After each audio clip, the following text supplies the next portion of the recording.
Hello and welcome to PPC Live The Podcast. I'm your host, Anu, the founder of PPC Live.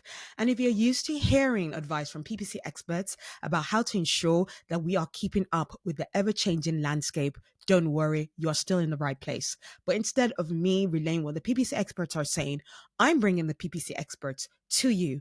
Every week, I'm going to be speaking to a different PPC expert about their biggest F up and how they turn things around. We never leave things on a defeated note. We share about the lessons that they learned, what the process was like, who was supportive, who was disappointing, and just really what it was about that case that led them to being the best PPC expert that they are in their field right now and within their company.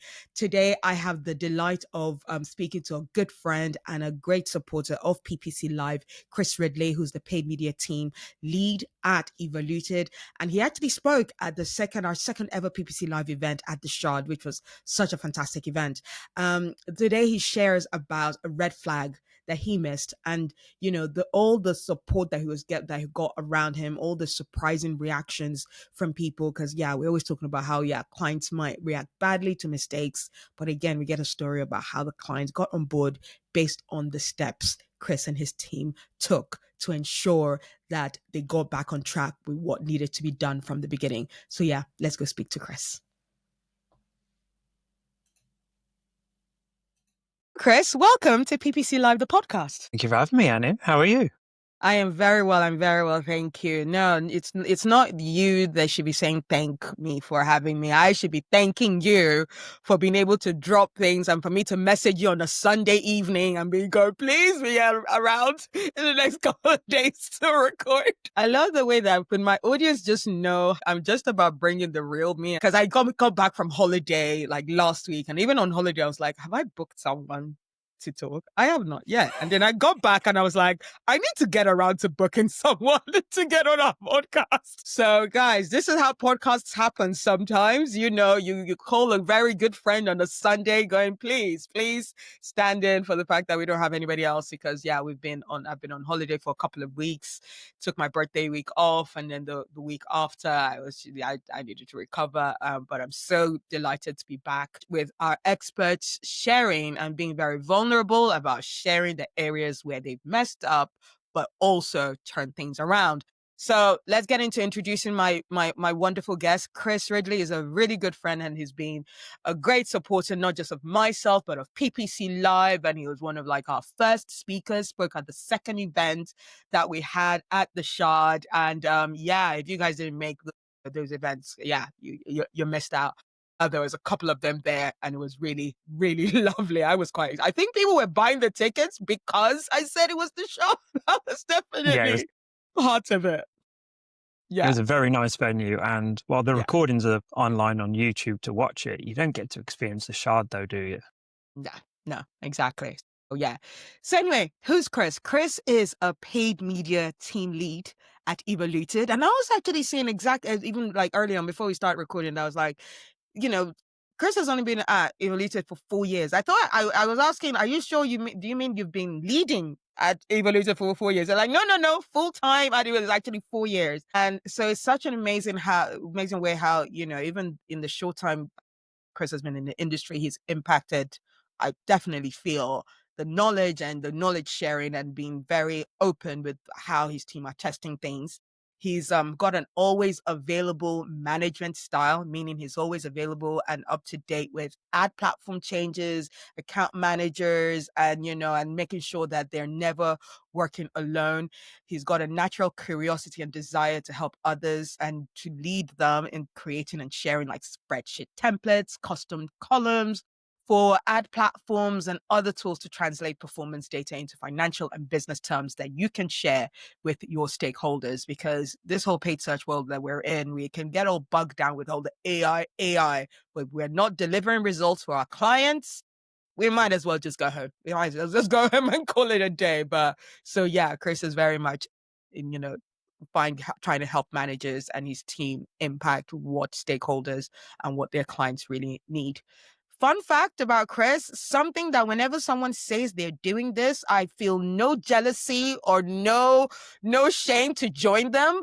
Chris is running the marathon, the London Marathon, the most famous one in the UK. He's doing that in April, and he's doing it for the parkrun charity. I did several parkruns. Those parkruns are great. Like, especially like in London, wherever you live, if you can just go online, find a parkrun near you, and it's just a lovely way to start a Saturday morning.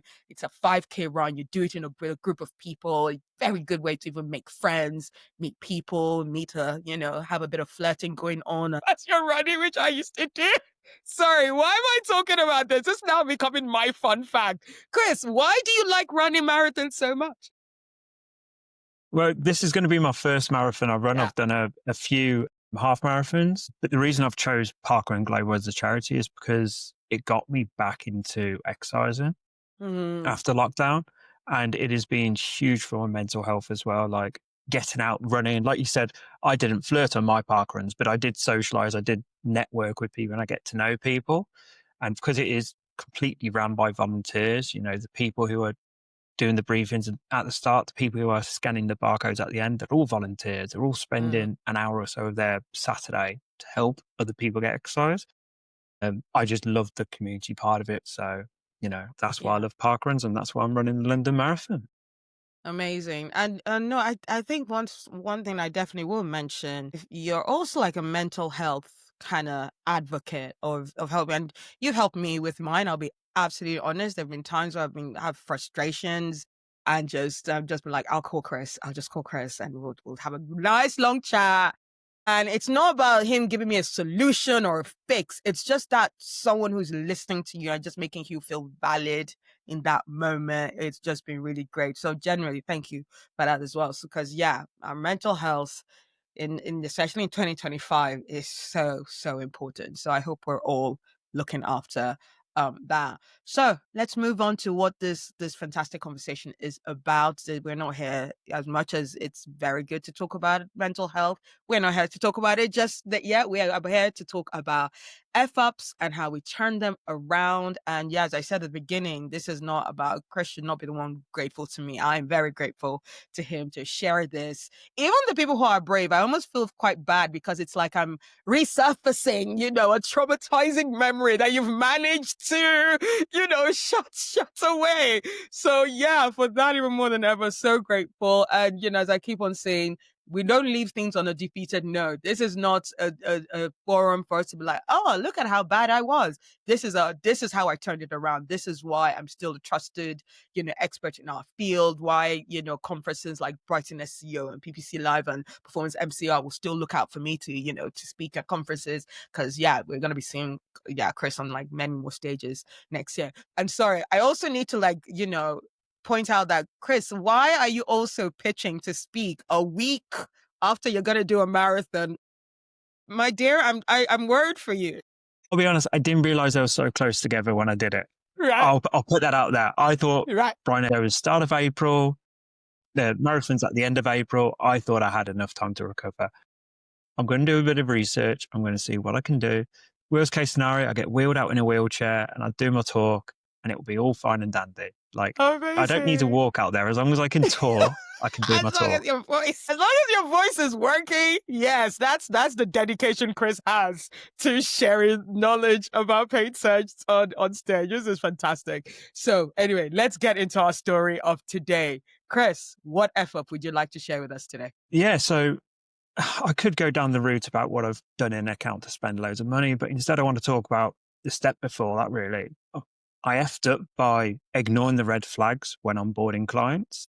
And I think that's one of the biggest F-ups you can do, whether you're freelance, whether you're in-house as well, agreeing to those kind of strategies and those benchmarks and those KPIs.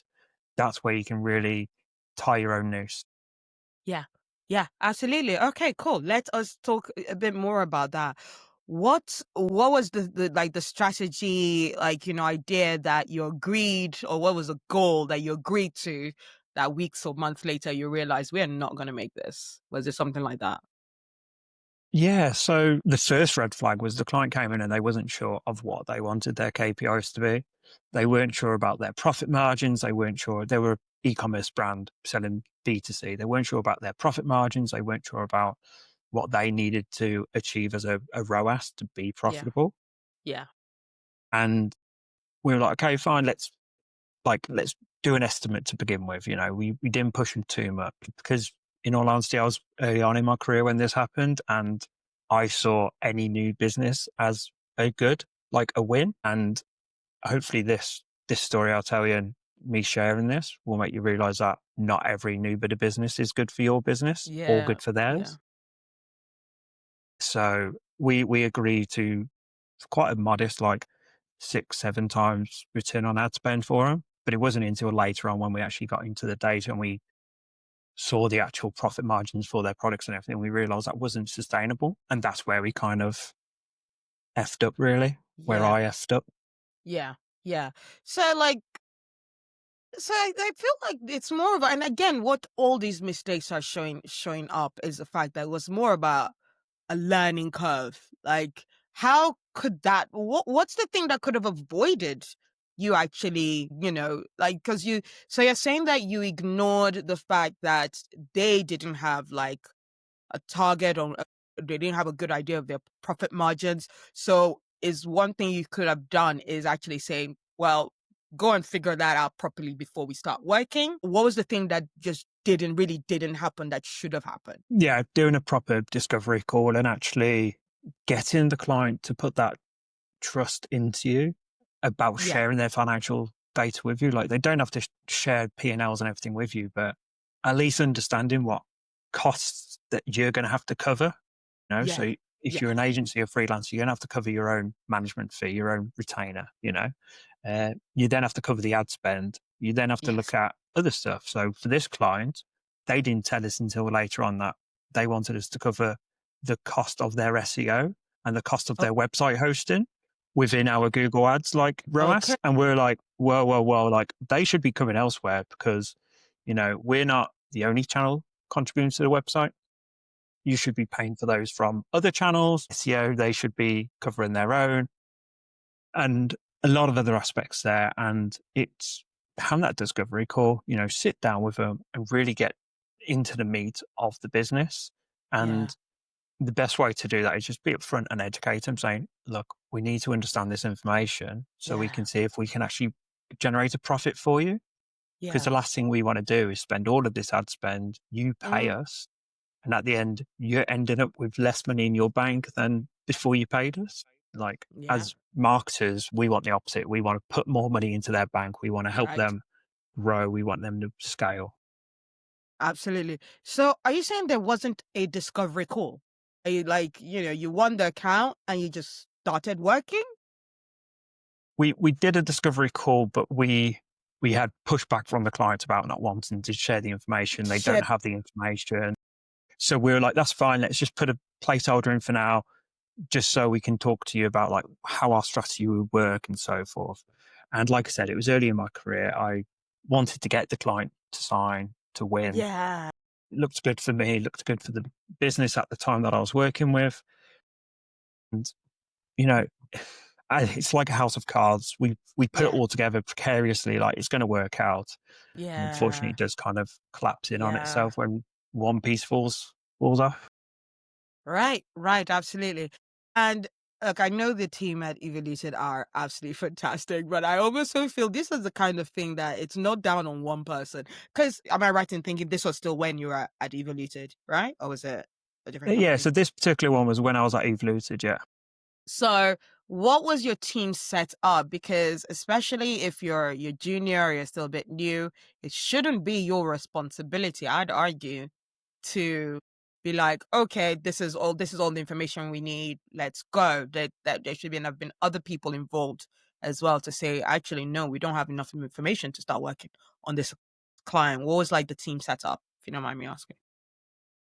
Yeah, I don't mind you asking. Yeah, we had myself involved. I was the team lead at the time, so I was leading Okay. the the department, but I was new to the role, and Yeah, yeah. um, I had higher management involved as well. they asked me, are you happy with the KPIs they provided? Are you happy with the answers they Right. provided?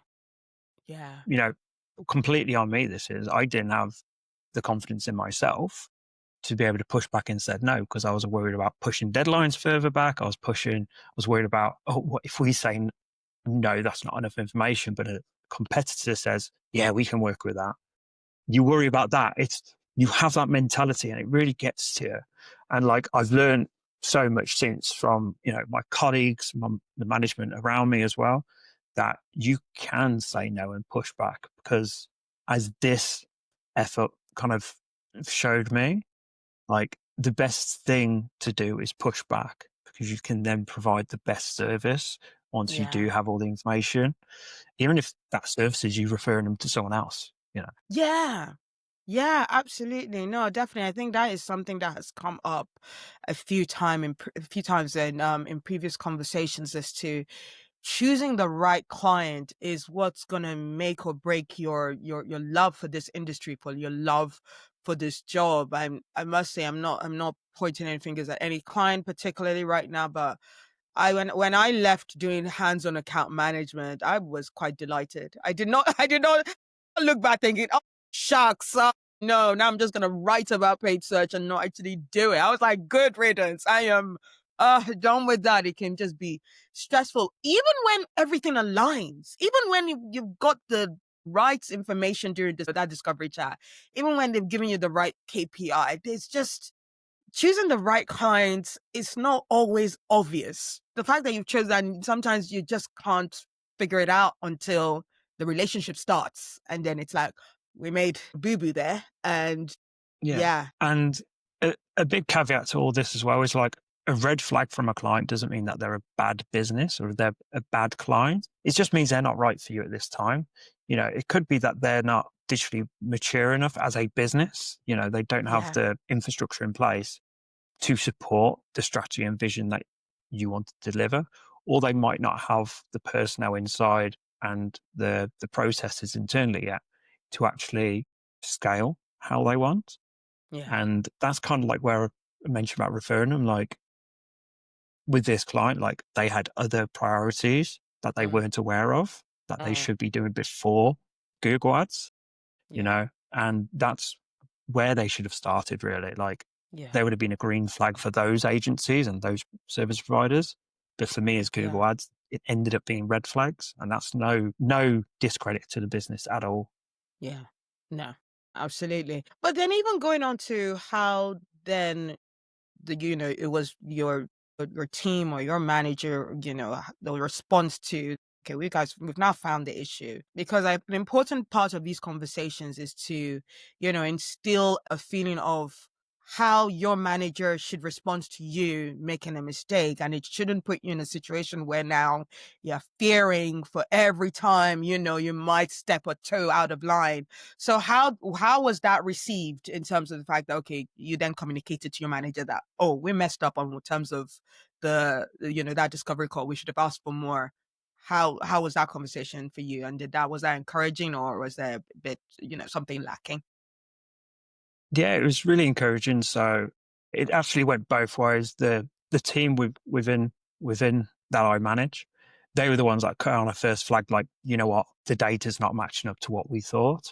Yeah, So we used that time to build a relationship with the client to actually get more information, actually understand a bit more about profit margins, so forth. And then we were able to kind of present that to Sam, who is the co-owner of Evaluted. And we went to him like, look, I don't think this is matching up. I'd love your opinion. And he was really mm, supportive with it. nice. We have a really good relationship, me and my team and me and the managers around me. So he was able to sit down and go, okay, yeah, I can see this. We looked at the website UI and UX and go, you know what? Yeah, there's a lot that is, leave desired here. And that is big issue that's causing the low conversion rate and the low ROAS. And we were able to kind of get all this information into a nice little calculator we built in Google Sheets that actually Yeah, calculate their profit on investment yeah, and their ROAS. And so they can see, look, when you take our management fee and when you take all of the costs you want to deduct as well, this is what you're going to end up. And the actual Yeah. ROAS you need is actually going to have to be 3 times higher than what you set. And by talking that through, like Sam guided me through that and trained me in that. Like he was able to help me not just learn what my effort was, but also how to fix it and how to communicate it to the client, Yeah. which I've carried on to every other client meeting I've had ever since. Shout out to Sam. That is a fantastic Yeah. way to, deal with like your teammate who has gone, I got this wrong. Because I think I've had previous experiences with different jobs where, yeah, I've made a mistake, and maybe in a bit of my arrogance a little bit, I wouldn't necessarily advise that everybody approaches this kind of conversation this way. But, I will have a team meeting and, there'll be someone who's more senior than me. Let's be honest, being paid a lot more than me. So I'm like, well, you've got a bigger responsibility than I have. And they'll be like, well, let's discuss. Do you know what you did wrong? I'm like, if I knew, I wouldn't have done it. Like, just tell me where I went wrong and teach me here. Like, I want to be better. So let's just, move on from that whole thing. And I'd say that. I'm like, well, I'm not sure. And that's why we're here, right? For you to tell me and help me to be better. And look, there's ways of having that conversation where you don't come up, too arrogant, but I do think it is worth saying where if you feel like your manager is not being forthcoming with the whole Yeah. let's fix this. I think it's worth mentioning, hey, I know I messed up here, but clearly you know better.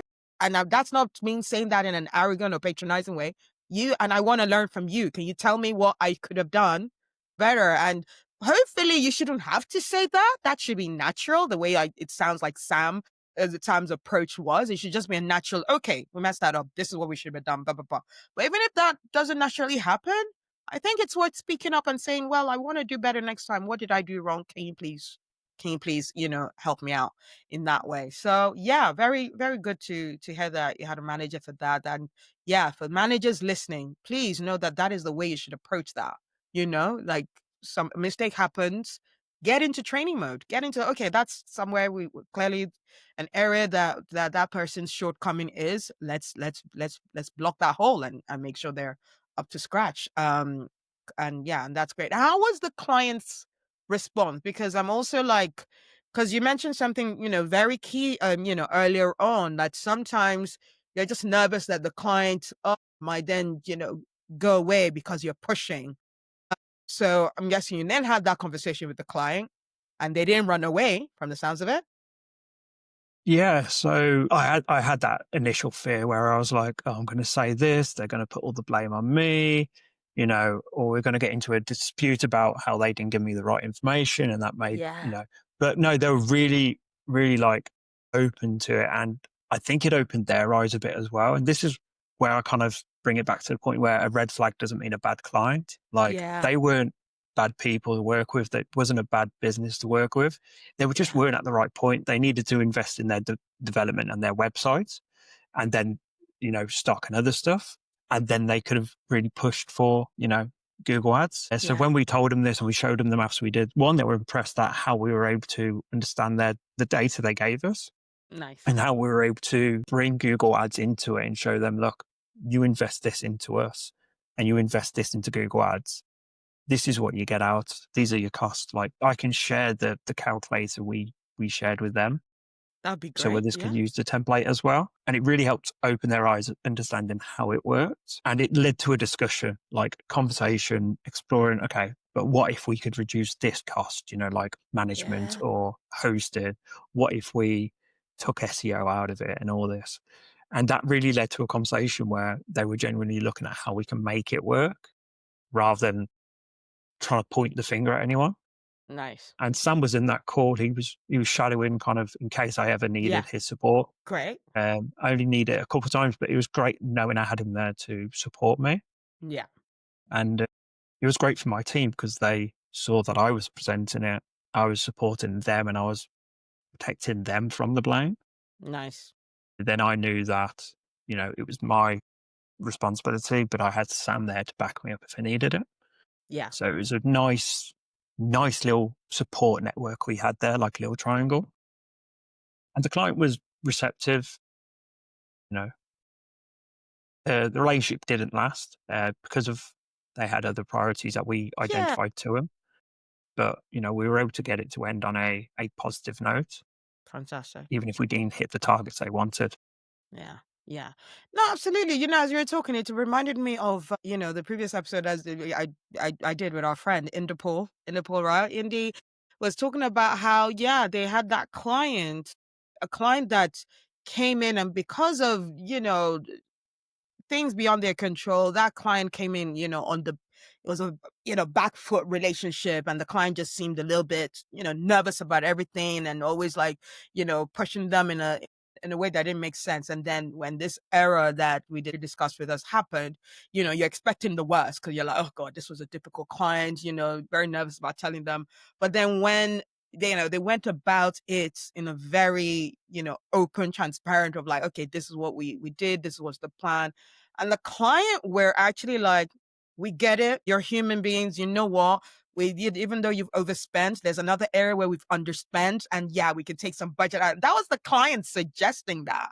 So it's very just takes on the points of the fact of like, a red flag client does not equal a bad client, because you figured out something that, oh, you're not sure. Cause yeah, that case of Indy's client, that sounded like a red flag client. But then when something went wrong, they became part of the team of finding the solution. And that it became one of their best clients. So yeah, definitely worth thinking about that. Sounds like a cracking episode to go back and listen to when it gets released. Yeah, it's already released, guys. So go and listen to that. It was such a great episode, and I don't know, it will be annoyed with me saying this, but my favorite is also the extra. Because I give you links to some of the fun facts, and in this fun fact was the fact that he interviewed Ed Sheeran, but like in early stages before Ed Sheeran became famous, and we've got the YouTube clip of that interview, and it's so cool. It's so cool. Oh, I'm going I to have to love go it. back and watch that. Yeah, you That's cool. definitely should.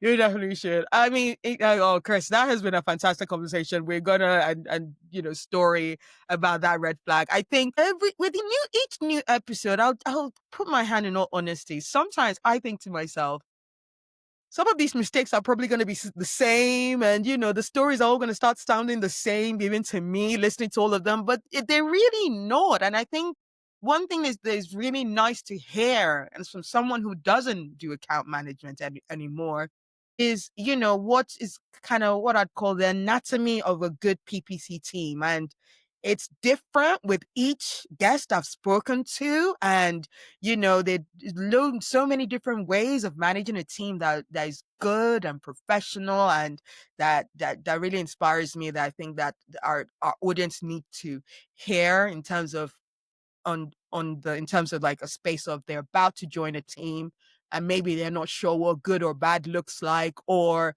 someone that's in a team and thinking, oh, I'm feeling weird about how my manager is doing things, but I'm not sure. And I think it's really important to hear these kind of episodes and be like, actually, if you're not sure, then maybe something is wrong, and trust your gut when you feel like your manager could be doing more for you in terms of upskilling you and helping you actually grow in your team. And yeah, it's really great to have someone like Chris, who's very much like that kind of person, who finds it very important. Chris and Sam, again, like, both of those guys are very like keen on upskilling your team. You want to join a company that is invested in upskilling you, not just, hey, you're gonna you're here to do a job, and if you don't do that job right, oh, you're out.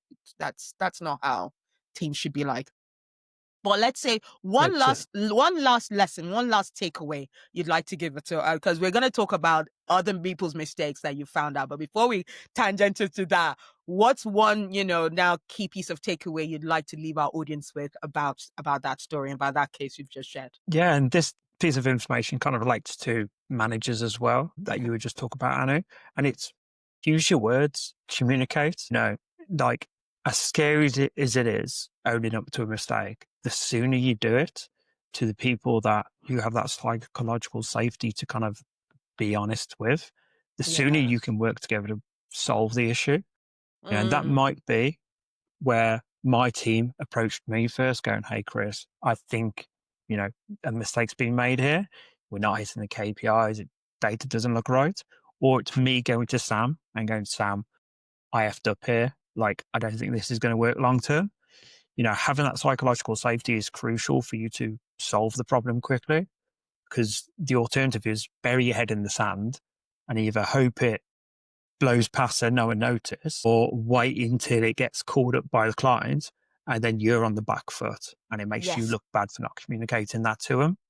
So always be proactive with your communication and be honest when you can as well. You know, Yeah. if you know what the mistake is, tell them. It saves a lot of hassle, people trying to work out what it is. Absolutely. That's a very, very good point to leave on for that story.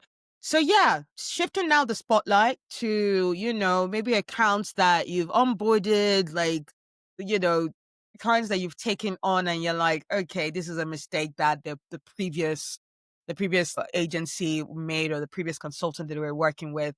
And especially, if we could, you know, weave in a bit of an AI story in there, why not? Even better. But what's one big F up that you feel like, our industry is still making that you're like, guys, we should have moved on from this by now? Changing every campaign to a performance max campaign in your Boom. account.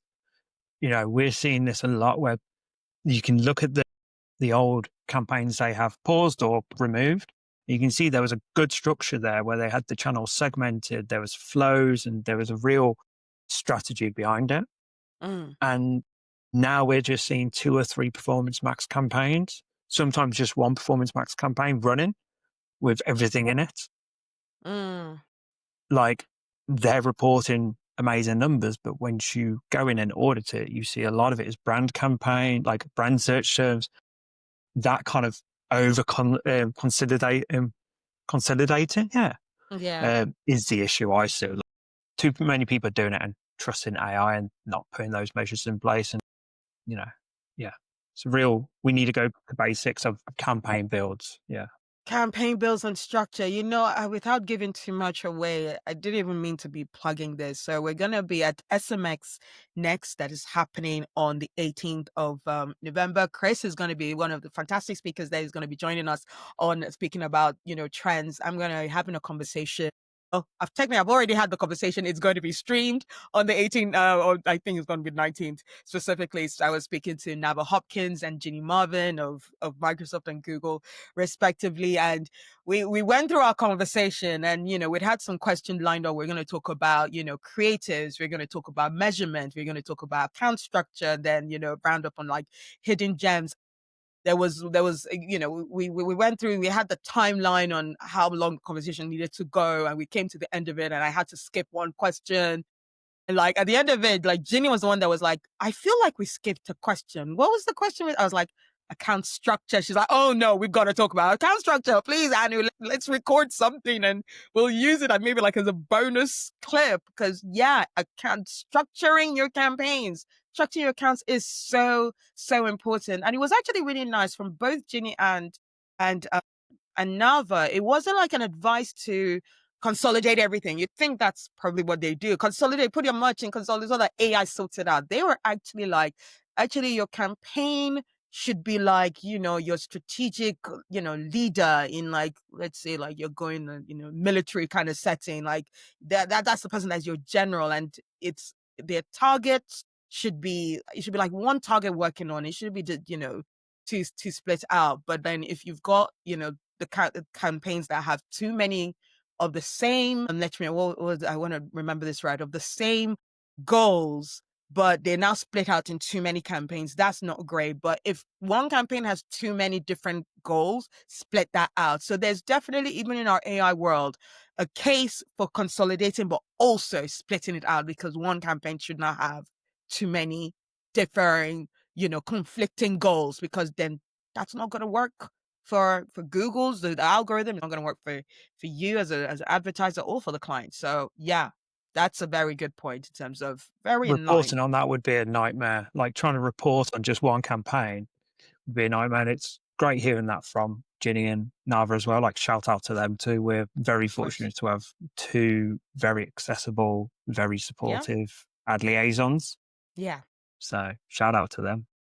Amazing, amazing. I also want to do like one more question, just talking about, the just this theme of this podcast about talking about mistakes, and I guess You kind of touched on it, but it'd be really great for us to like really speak to managers as to how they create a safe environment for their team. Like even just talking also about the fact that we don't hear mistakes talked about a lot. I think that was one of the things like that got me really excited about, you know, tangenting my podcast to be about let's talk about F-ups, because I don't think anyone else is. That's going to be my unique selling point for this podcast, talking about something that nobody else really talks about. Let's talk about our how we've F'd up. Why is it important that we have these kind of conversations, would you say? I think one, it kind of shatters the illusions people might have about, especially us who post a lot on LinkedIn and Yeah. X and all that.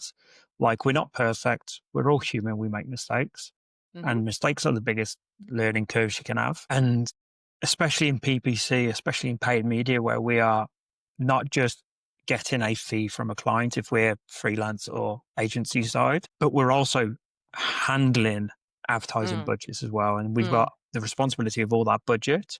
mm, And I think that can put a lot of pressure onto someone, knowing that mm, a mistake they've done could mm. cost the company thousands, if not more. And I think being open, showing how to solve those, how to also avoid those mistakes.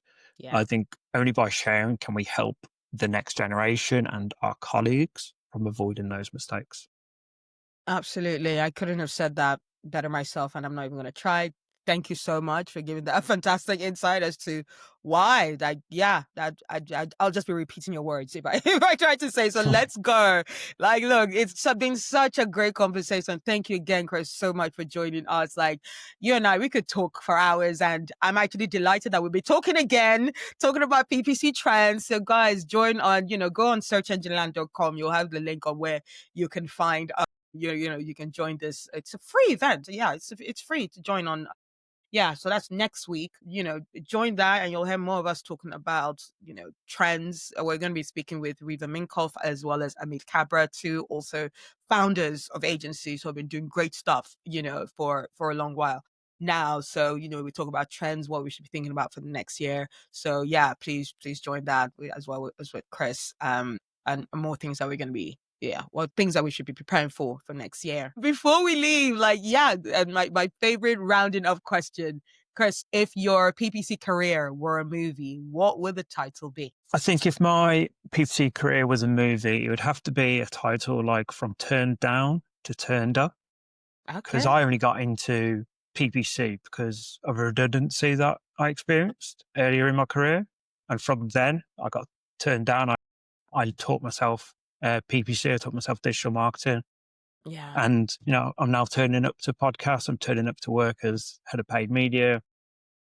And yeah, so, 7 years ago, I lost my job and now I'm here. So from turned down to turned up. To turned up. Absolutely love it. And we're so grateful that you keep turning up. You keep turning up, like with all you've got, like even with not knowing everything, but still with what you've got, and which is always very useful. So thank you so much, Chris, for always turning up. And for where you turn up, whether it's online or in person, where can people find you next? Yeah, so I'm always on LinkedIn, and you can even book a 15-minute consultation call with me. Could be about anything about F-ups, could talk about a tool I've shared. It could even be talk about this podcast episode, whatever you want. I'm also planning to be at Brighton SEO in April, as long as my legs allow me. I'm also at some X Next as well, which is next week. It'll be a 5 o'clock UK time Yeah. start time. So it's perfect if you're in the UK and you're just finishing work and need to wind down a bit. Or it's great if you're in the US and you're just going on your lunch break. So that's where Right. you can find me. Awesome. And also you're the marathon runners, you do it because you're trying to support a charity. What's that charity? How can we support you in terms of raising funds? Yeah, absolutely. So Parker and Global is a charity that is involved about building communities across the world. They have like thousands of events running every Saturday morning and Sunday morning Mm, at 9 a.m. The Saturday mornings are a 5K run, free to attend. You can download a barcode and you can scan it and you can track your times. And they also have yeah. achievements and everything like that. They also do a Sunday one, which is a 2K, which is designed for kids. And it's a great way to get kids and young families involved in running. It is all run by volunteers and it is free for everyone every week forever. And I'm raising £3,000 by running the London Marathon to help achieve this goal. Amazing. We'll share the link as to how you can, help support that in our show notes. So please go to that. And yeah, running health is really great. It's what got me through our COVID years and lockdown, and just being able to be like, just get outside of my house, go for a nice half an hour run. And, I was able to find a park run, and obviously we weren't able to really do that, but just a nice, nice run to start the day really gets the blood flowing and gets you motivated for the day. So yeah, fantastic charity to support there. Well, thank you so much, Chris. One last thank you. I think I've said that thank you so many times every other minute, but definitely not too much. Thank you so much for joining this podcast, sharing that story and sharing about, the F-ups that we should be wary of. But yeah, that's it for today. Thanks, guys. Thank you, Annie. Thanks. Bye. I think. Thank you so much, Chris, for sharing that very honest and brilliant feedback and a retelling of that story.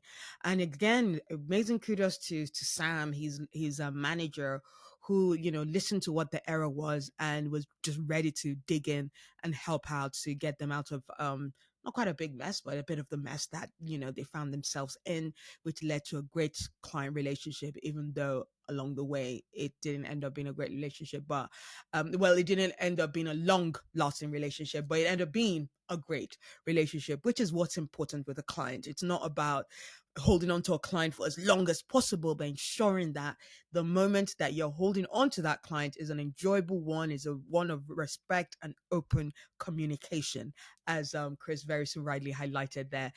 So yeah, for all the information and the full transcript, please go to podcast.ppc.live, where you'll get all the details, all the links to the resources that Chris shared, and how to actually even donate to the fantastic charity he's running the London Marathon for next year.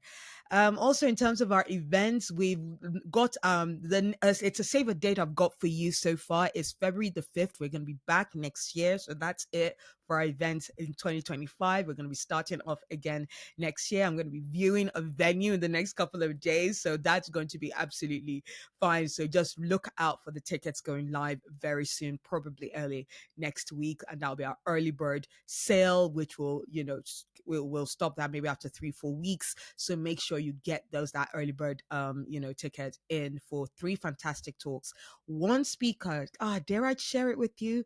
Niels Ruhrmann, who is the scripts expert, who's always talking about scripts. He's agreed that he's going to talk at PPC Live. You guys are actually the first to hear about it. So yeah, you want to be at our February 5th event where the script master himself, anyone that's using a script for their Google Ads accounts, 90% chance it's something that Niels actually put together or helped put together, and he's going to be live with us in person. We're not talking like over like online, in person. Niels is going to be joining the PPC Live event for PPC Live 19 on February the 5th. So look out for that. Go to ppc.live, sign up to our newsletter to ensure that you're the first person to know when those early bird ticket sales go live, so that you don't miss what's going to be a great lineup.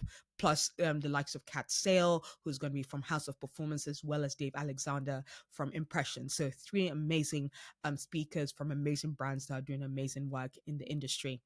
And before I leave you, I am also delighted to continue sharing that I have time for my PPC Mindset coaching, and I've got openings for you to DM me and have an introductory call, to just see a discovery call to see what your needs are, what could be holding you back from really excelling in your career, in your workplace, and how to just really get ahead and to ensure to know when to ask for that pay increase and that salary increase that you deserve, and how to help you really work around imposter syndromes that could be holding you back. Yeah, happy to hear more from you. If you go to themarketinganu.com, you'll get all the details of how to get in touch with me, or drop me a DM on LinkedIn. Happy to hear from you either way. So that's it for now. I hope you have enjoyed the show, and I look forward to bringing more PPC F-ups and triumphs next week. Thank you. Bye.